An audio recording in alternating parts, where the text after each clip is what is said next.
இந்த நிகழ்ச்சியை பார்க்குற எல்லாருக்கும் வணக்கம். என்னுடைய குருநாதர்கள் 3 பேரை சொல்லிட்டு இந்த நிகழ்ச்சிக்குள்ளார போகலாம். மூக்குப்படி சித்தரையா, திருவண்ணாமலை. எல்லாரும் வணங்குற ஐயா முருகக்கடவுள். எனக்கு இந்த ஆன்மீகத்தை முழுமையா சொல்லிக் கொடுத்த சென்னை ஓட்டேரியில இருக்கிற ஐயா ஜீவானந்தம். இந்த நிகழ்ச்சி எதை பத்தி பேச போறோம்னா, செய்வினை என்றால் என்ன? அதிலிருந்து எப்படி தப்பிக்கிறது? இதை பத்தி தான் பேச போறேன். முதல்ல செய்வினைனா என்ன அப்படிங்கிறத நான் உங்களுக்கு ஒரு சுருக்கமான விளக்கத்துல சொல்றேன். செய்வினை என்பது செய்வினை என்பதற்கு அர்த்தமே,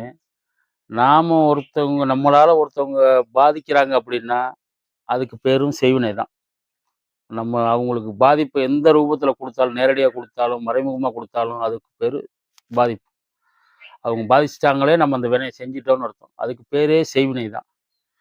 இதெல்லாம் போக, அவங்களுக்கு தெரியாம, அவங்கள நேரடியா எதிர்க்க முடியாம ஒரு செயல் செய்யலாம் அப்படிங்கிறதுக்கு வழி இருந்துகிட்டே இருக்கு. அது நடக்குது தினமும். அது உண்மை. அதாவது ஒரு மற்ற தொழில் செய்ற மாரி, மத்தவங்களுக்காக சொல்றத செஞ்சு குடுக்கறதுக்கு ஒரு தொழிலா செய்வினைய செய்வோம் அப்படின்னு நெறைய பேர் இருக்காங்க. அந்த செய்வினை செய்றவங்க யாருமே உண்மையாவே கெட்டவங்க கிடையாது.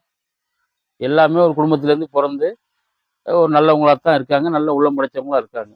அவங்களோட சூழ்நிலை நம்ம ஏதாவது பண்ணணும் அப்படின்னு அவங்க தேடும் பொழுது, ஒரு உண்மைய சொல்லணும்னா, ஒரு இறந்து போன ஆத்மாவ வச்சு அவங்க என்ன பண்ணலாம் அப்படின்னு ஆராய்ச்சி பண்ணும்போது தான், அந்த நடைமுறையில அவங்களுக்கு அந்த இறந்து போன ஆத்மாவுக்கும், அவங்களுக்கும் ஒரு தொடர்பு ஏற்பட்டுருது. அந்த தொடர்புக்கு தகுதியா அவங்க உருவாயிடுறாங்க, அமைக்கப்பட்டுறாங்க. அப்ப என்ன செய்றாங்க?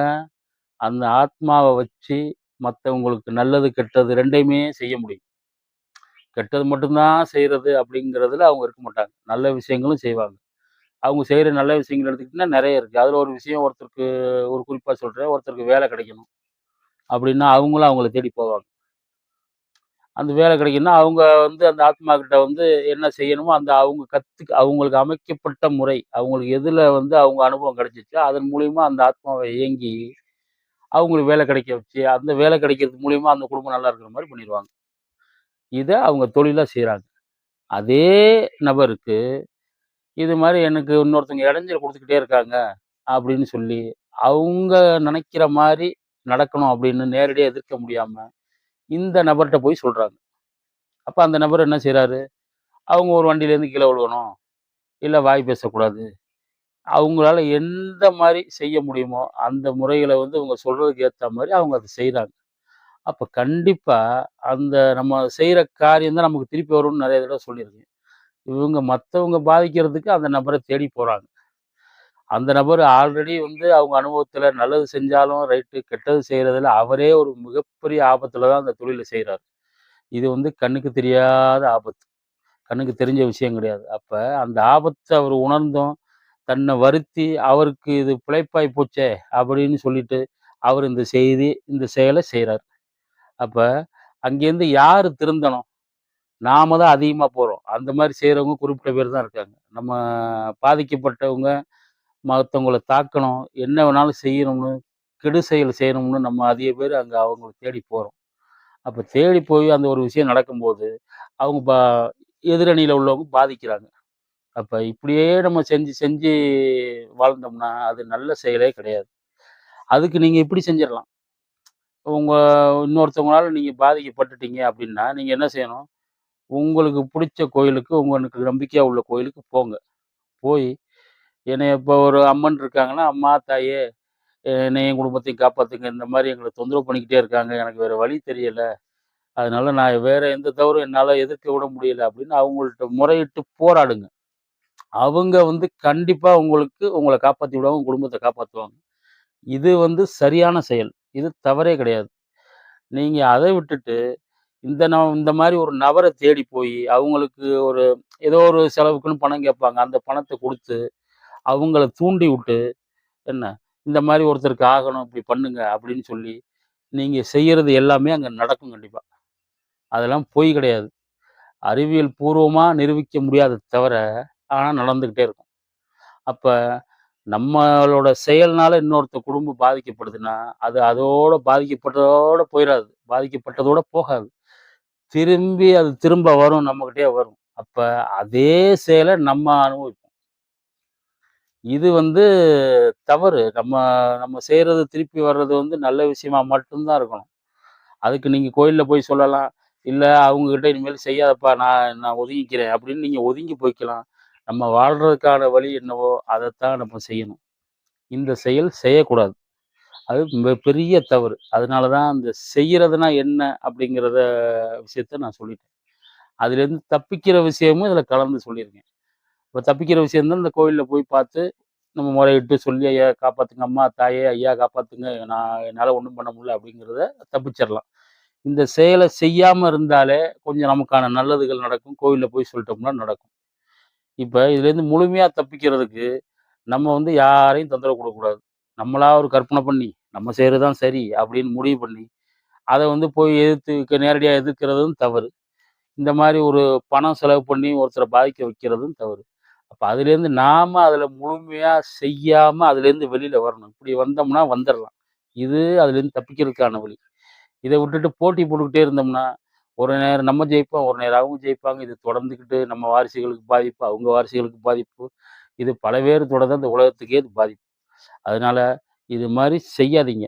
ஒருவேளை நாங்க எதுவுமே செய்யலையே, நாங்க பாட்டுல தான இருக்கோம். நாங்க கஷ்டப்படுறோம். இந்த மாரி சொல்றாங்களே, எங்களுக்கு பக்கத்துல உள்ளவங்க சொல்றாங்க, ஜோசியம் பார்த்த இடத்துல சொல்றாங்க, ஒரு குடுகுடுப்புக்காரர் வந்து சொல்றாரு.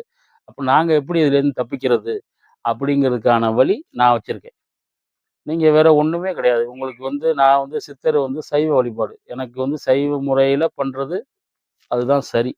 அதே மாரி இன்னொருத்தவங்க செய்த வினை உங்கள வந்து தாக்கி, அத நீங்க வந்து உறுதியா நம்புனீங்கன்னா, அந்த நம்பிக்கைய நான் குறை சொல்ல மாட்டேன். ஆனா, அதுல நெறைய பொய் இருக்கு. இன்னொருத்தவங்க வந்து செஞ்சிருக்கவே மாட்டாங்க. அந்த மாரி ஒரு வினையே ஒருத்தர நாடி, ஒருத்தர தேடி போய் செஞ்சிருக்க மாட்டாங்க. ஆனா, நீங்களா அத நெனச்சுக்கிட்டே இருப்பீங்க. எனக்கு யாரோ செய்வினை செஞ்சு வச்சுட்டாங்க. அதனால நான் கஷ்டப்படுறேன். எனக்கு வேலை இல்ல. இப்படிலாம் நெனப்பீங்க. இந்த சந்தேகம் தீர்றதுக்கு என்கிட்ட வழி இருக்கு. என்கிட்ட என்ன வழி அப்டின்னா, நான் இங்க இருந்து உங்கள வந்து உங்க வீட்டு சாமியறைய வந்து நான் வந்து இங்கேருந்து பார்க்கணும். விடிய காலைல பார்க்கணும். அப்படி பார்த்தேன்னா, உங்க வீட்டு வாசல்ல இருந்து சாமியற வரைக்கும் பார்த்துட்டேன்னா, உங்க வீட்ல அந்த தீய சக்தியோட நடமாட்டம் இருக்கா? அதனால தான் நீங்க பாதிக்கப்படுறீங்களாங்கிறது என்னால உறுதியா சொல்ல முடியும். அப்படி உறுதியா இருந்தா, நான் அதற்கான வேலைய செஞ்சு குடுக்குறேன். அந்த மாதிரி இல்ல. நீங்க ஏதோ தப்பா புரிஞ்சிருக்கீங்க. அந்த மாரி நடமாட்டம் எதுவுமே இல்ல. நீங்களா உங்க மனசுக்குள்ள உங்கள வந்து நொந்துக்கிறீங்க. அந்த மாரி இருந்துச்சுன்னா, நான் உங்கள்ட்ட உண்மைய சொல்றேன். அந்த மாரி உள்ளவங்க அதோட விட்டுருங்க. மறுபடியும் போய் வேற இடத்துல போய் யாராவது வந்து உங்களுக்கு செய்வினை செஞ்சிருக்காங்கன்னு சொன்னா தான் உங்க மனசு நிம்மதியா இருக்கும். அப்படின்னு அத முயற்சி பண்ணாதீங்க. அந்த மாரி இருந்தா விட்டுருங்க. இருந்துச்சு அப்படின்னா, நான் நல்லபடியா உங்களுக்கு வந்து அந்த செய்வினைங்கிறத அந்த தீய சக்திய வந்து என்னால வெளியில எடுத்து, உங்க வீட்ல இருந்து உங்க பின்னாடி உங்க கூட சுத்திட்டு இருக்க அந்த தீய சக்திய வீட்ல இருந்து எடுத்து, கடல்ல கொண்டு போய் மூழ்கடிச்சிருங்க. அதுலேருந்து வெளியில வந்து மத்தவங்கள தீண்டவும் முடியாது. அது மெய்மறந்து தான் வெளியில வரணும். நம்ம எங்கேருந்து வந்தோம், எங்கேருந்து போனோம்னே அதுக்கு தெரியாது. சரிங்களா? இது என்னால செய்ய முடியும்.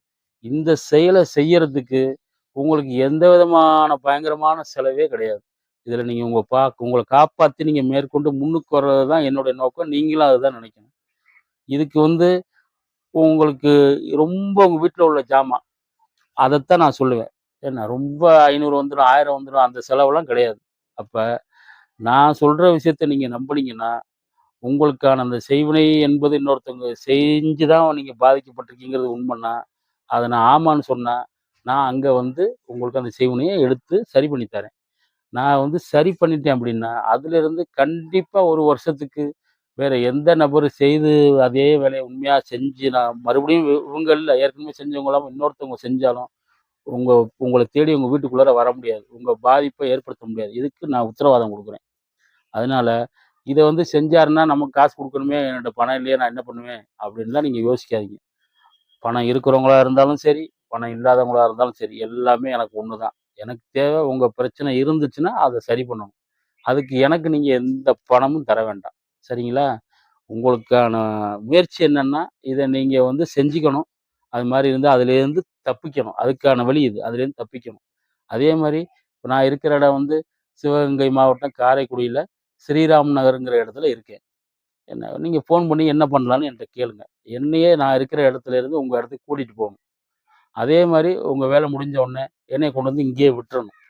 இதுதான் நீங்க செய்ற முயற்சியில கொஞ்சம் அதிகமான உள்ள முயற்சி எனக்கு தெரிஞ்சு. மிச்சதெல்லாம் சாதாரணமாவே செஞ்சிரலாம். சரிங்களா? இல்லையே எங்களால அது முடியாதே, எனக்கு அந்த சூழ்நிலை சரியில்லையே, அது பணம் இருக்கிறவங்களா இருந்தாலும் சரி, இல்லாதவங்களா இருந்தாலும் ஆளுக்கு ஒரு சூழ்நிலை உண்மையா இருந்து முடியாதுன்னு ஒரு விஷயம் இருந்துச்சுன்னா, அதுக்கான வழிய நான் சொல்றேன். நல்லபடியா அத செஞ்சு தர்றேன். இதுலேருந்து வெளியில வாங்க. இல்லாத ஒண்ண இருக்குன்னு நம்பி ஏமாந்துறாதீங்க. இருக்கிறத வெளியேத்துறதுக்கான வழிய நான் உங்களுக்கு வந்து பணம் கேட்டு உங்கள தொந்தரவு பண்ணாம நான் செஞ்சு தர்றேன். அதனால நம்பிக்கையோட தேவைன்னா செய்யுங்க. இது விஷயமா எந்த சந்தேகம் இருந்தாலும் எனக்கு ஃபோன் பண்ணுங்க. நான் உங்கள அந்த விஷயத்துலேருந்து காப்பாத்தி விடுறதுக்கு தயாரா இருக்கேன். நல்லது.